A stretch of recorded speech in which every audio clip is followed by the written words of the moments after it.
strange. So what advice can you give to people who are looking to have a strong and meaningful and lasting relationship with someone? Well, the first thing is to decide if that is really what you want. Is that fair, do you think, to say, I want to be single forever? Do you think that's realistic or fair assessment of oneself? I think that that's, for most people, a pathway to insanity. Yeah. You know, the psychoanalysts used to think that, and we all think this way in some ways, that you're sane because you're well put together. Your psyche is well structured, right? It's internal, somehow inside your head. But, and there's some truth in that, but here's a more accurate viewpoint, I think. You outsource most of your sanity because it's too complicated. And so what you do is your parents raise you to be vaguely acceptable to other people. And then you're surrounded by other people your whole life. And then every time you go off the rails a little bit, even just a little bit, people signal to you. Like you make a joke, it's not that funny, and people don't laugh. And you think, oh, well, you know, I should probably rethink my sense of humor a little bit or pay more attention. Or you tell a rambling story and you notice that everyone's like lost in the distance. And so if you're civilized enough so that people don't shun you and you have people around you, then they're going to be always telling you how to not be too insane. Well, if you're alone, you drift. You drift, you know, and you'll drift in the direction of your biggest weakness. And so, you know, there are some people, maybe they're introverted and disagreeable.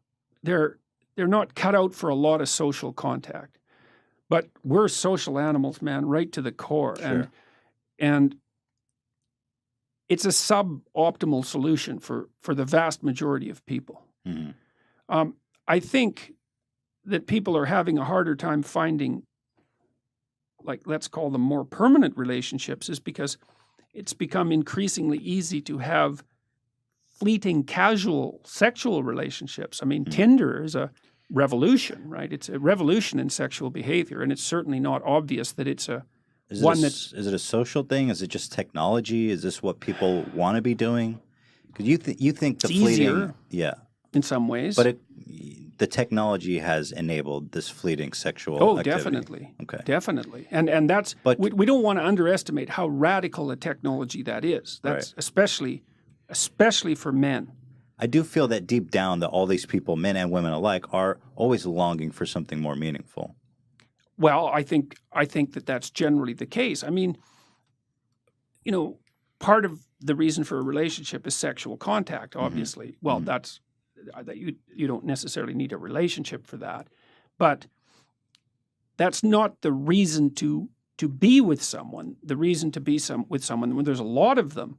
So one is, well, kids who have two parents do far better, period. The data on that is crystal clear. It doesn't mean that there aren't many single parents who struggle to do a wonderful job. Right? That's not the same thing. It's an average issue. So you need, plus, it's a lot of work to have kids. You know, you kind of need to divide up the labor, especially in the first year or two, you know, because the woman is completely overwhelmed in the first year, and she needs somebody around to take care of her while she's taking care of the kid, fundamentally, or at least that's the way it looks to me. So there's that. You need the stable basis for children, and it takes them a long time to mature, and they need to learn that relationships are trustworthy, right? So there's utility and stability there.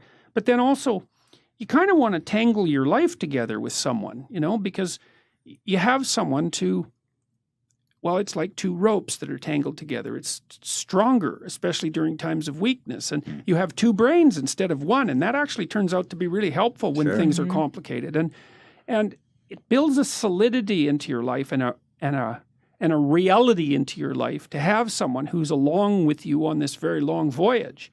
And so I think that deepens your life in a way that isn't really possible with fragmentary relationships as a single person. Definitely. And then there's more to it than that. It's like, I think of wrestling. There's this scene in the Old Testament where Jacob wrestles with an angel. He's wrestling with God, actually, which is quite an interesting, that's what Israel means, right? Wrestling with God. Yeah, that just blew me away when I learned it. It's so is that true? The true people of Israel are those who wrestle with God. Wrestle Yeah, with it's God. not believe exactly. It's a whole different thing, man. It's a whole different thing. Isn't it like fear from God? what it means? That's what I thought. Well, it did from the work I did in the last couple of months looking at this, and I looked into it quite deeply. It does mean wrestling, essentially, and it does derive from that scene in the Old Testament where Jacob wrestles with God. That's when he gets the name Israel. And his hip is dislocated, right? Permanently. He has a permanent limp after that. It's no joke.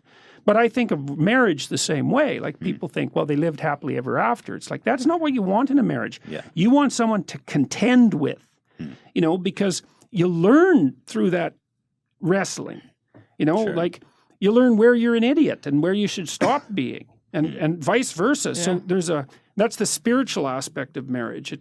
It's the fact that you have to contend with someone under all sorts of circumstances, theoretically is what would you say? It's a manner of promoting psychological, or you could say spiritual growth. And it's genuine.